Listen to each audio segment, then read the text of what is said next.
Now, joining us live from Washington, D.C.'s Anieze Osakwe, alongside James Blue, to bring us updates on EU's reaction to Trump's military action threat to Nigeria and the New York election result. Good morning, Anieze and James. Good morning. Good morning. All right, excellent. Okay, so let's start. Anieze, I'll start with you. The EU has now weighed into the discussion regarding President Trump's comments, saying that the bloc will respect Nigeria's sovereignty. Can you tell us more about what was said and the context under which these comments were made? And then let me ask James as well, so that you can both respond at this once I'm done. Democrats, James, won Virginia and New Jersey governorships, New York City mayoralty, and California's Prop 50 redistricting. What does this complete takeover mean? Anieze. So I'll start. I'll start first. Thank you, Aya.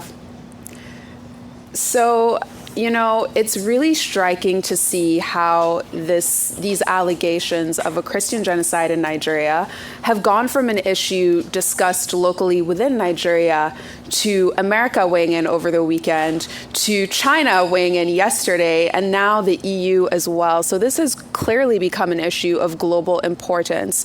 So just yesterday, like you mentioned, the EU ambassador to Nigeria and ECOWAS, his name is Mr. Gauthier Mignot, basically said in an interview in Lagos to Nigeria that we have your back. They talked about how it's important to maintain the country's sovereignty. And a really big part about what he was talking about was this emphasis on peace. Something that really stood out was him talking about the importance of dialogue, of protecting human rights, of, peaceful dialogue between different groups. And immediately, this just made me think about how it's such a stark contrast to the kind of rhetoric we were hearing from President Trump. I mean, Trump literally said we would go in guns a-blazing. He talked about potentially sending boots on the ground, the potential of airstrikes, this really kind of violent language. And so the EU is essentially coming in to counter that and say that, no, this is something that should be resolved through peace and dialogue. Another interesting point that the ambassador made was the fact that he wants to essentially bring in the possibility of peace talks. And this is a topic that we've covered quite extensively at Arise, the peace talks that have taken place in states like Katsina.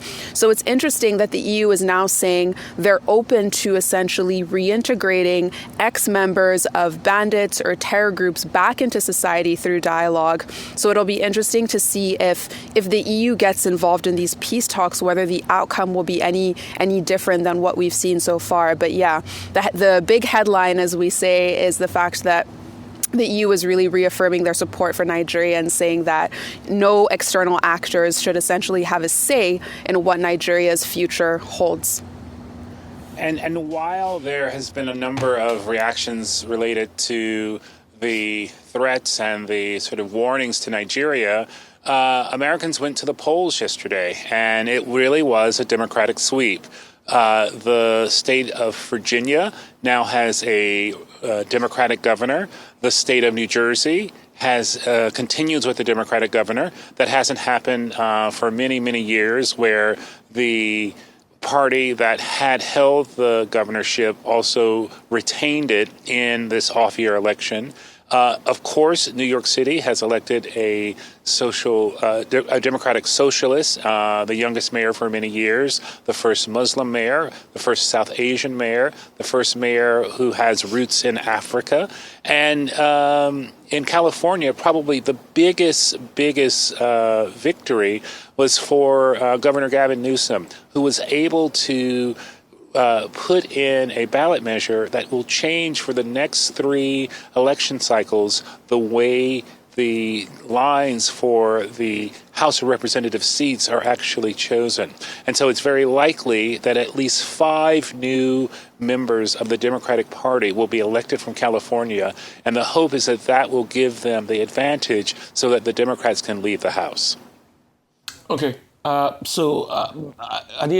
this is to you. China also essentially warned that the U.S., should not use religion or human rights as an excuse to interfere in the internal affairs of other countries, and threatening those countries with sanctions. How significant is that we are hearing from China as well? And how are the comments being received in the U.S.? Also owing to the fact that the same China that is speaking is also on the CRC list, country of concern list, as regards what they have done to Uyghur Muslims in China. And to you, James Blue, Trump at 37% approval rating, lower than post-January 6th, worst honeymoon period ever. What is the trajectory? Things keep going down for Trump. If it were to be a song, now it will be a song from Ludacris, How Low Can You Go? And that's where Trump is going now. And he's lost Virginia governorship election. He's lost New Jersey governorship election. Zoran did him a Mamdani yesterday. Anieze first. Thanks for that, Rufai. So I'll go first. So, it's, like I said, I think it's definitely significant that we're even hearing from China on this. The fact that we've heard from China and the U.S., two of the world's biggest economies, talking about allegations of a Christian genocide in Nigeria is significant any way that you look at it. And as of now, I think that a lot of people will definitely be looking to see what kind of response we get specifically from President Tinubu. We've heard from a lot of key members of his administration, but we still have yet to hear from him directly. So I think that this is something that people will be looking for in the coming days or weeks. But to answer your question, yes, we heard from the Chinese Foreign Ministry spokesperson Mao Ning, who kind of like the EU emphasized this need for Nigeria to maintain its sovereignty, of course, charting its own path, which is in direct opposition to what we heard from President Donald Trump.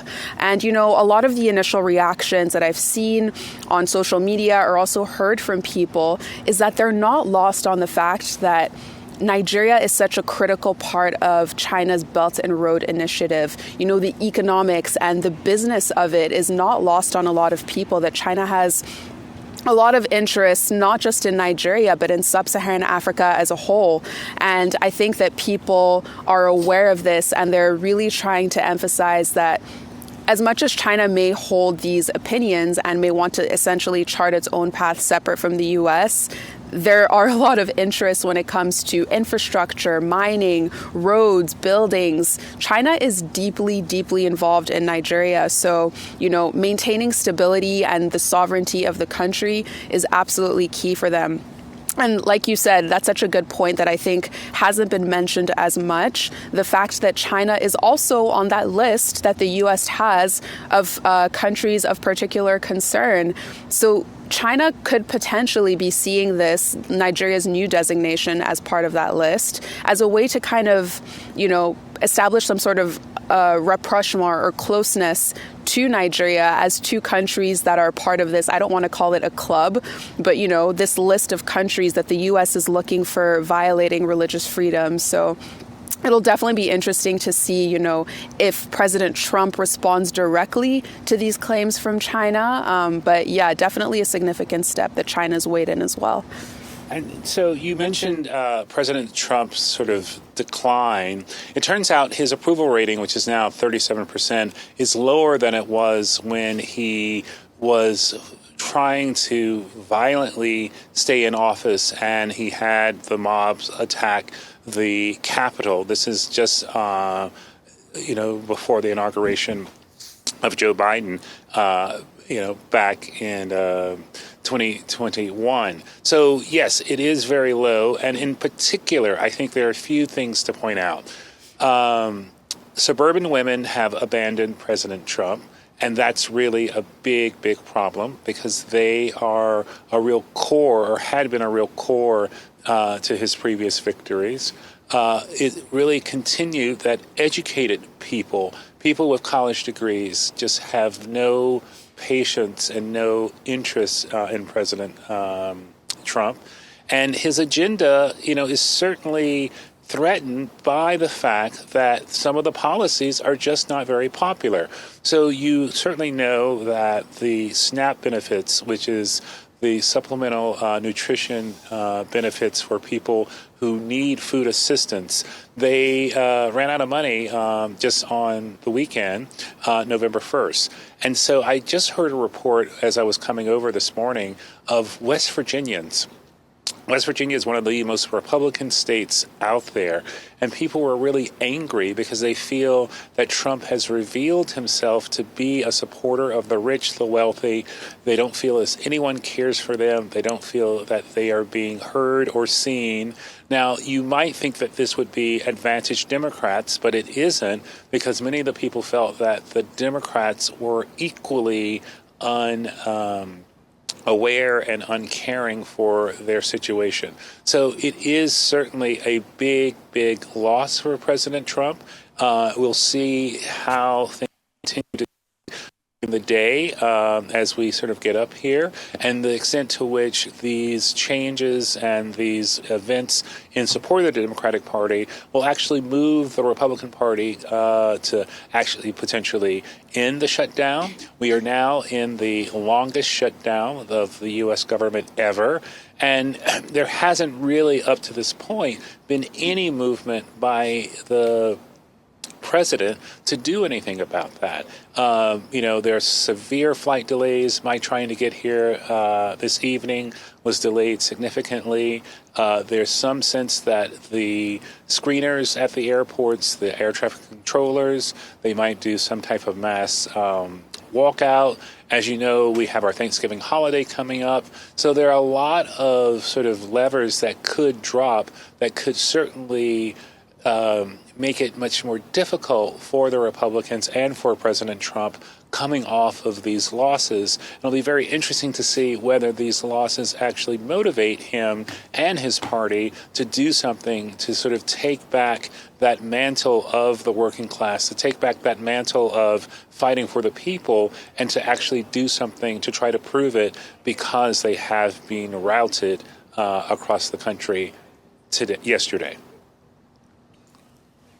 Okay, well, Anieze, let me start with you. Based on what you are seeing and hearing there in Washington, D.C., how can we expect this story to potentially unfold over the coming days and weeks? That's, Trump and Nigeria. And then, James, 40% voting to oppose Trump versus 13 to 15%. People supporting him. Trump drives opposition turnout. Can Trumpism survive without Trump? Very briefly, please. Yeah, so I'll go first. Thank you, Dr. Abati. So, it's hard to say how this will unfold. I don't think anyone could have predicted that over the weekend, President Trump would have weighed into this debate in the way that he did. So I think, we can probably expect to see him respond to China's statements as well as the EU's statements as well. Like I said earlier, I think it'll definitely be interesting to see if we hear from President Tinubu to offer Nigerians a sense of reassurance and clarity about how this administration plans to deal with these allegations, and also just the general insecurity throughout the country. There's also a new video out from Ted Cruz, who has been at the forefront of this entire conversation. He posted a video on his Twitter page just a couple of hours ago. And he essentially talked about how he was glad that Nigeria is now designated as a country of particular concern. And he said, and I quote, "Now we should take the next step and hold Nigerian officials accountable for enabling this alleged Christian genocide." This is in the U.S.'s words. And Ted Cruz said, "I intend to be very explicit about who they are in the coming days and weeks." So, that kind of suggests that he might put out some sort of list of Nigerian government officials that, the U.S. might intend to sanction if this moves forward. But I think that's definitely going to be an interesting thread to watch if people are called out by name for what the U.S. is saying is a Christian genocide in Nigeria. As for Trumpism surviving Trump.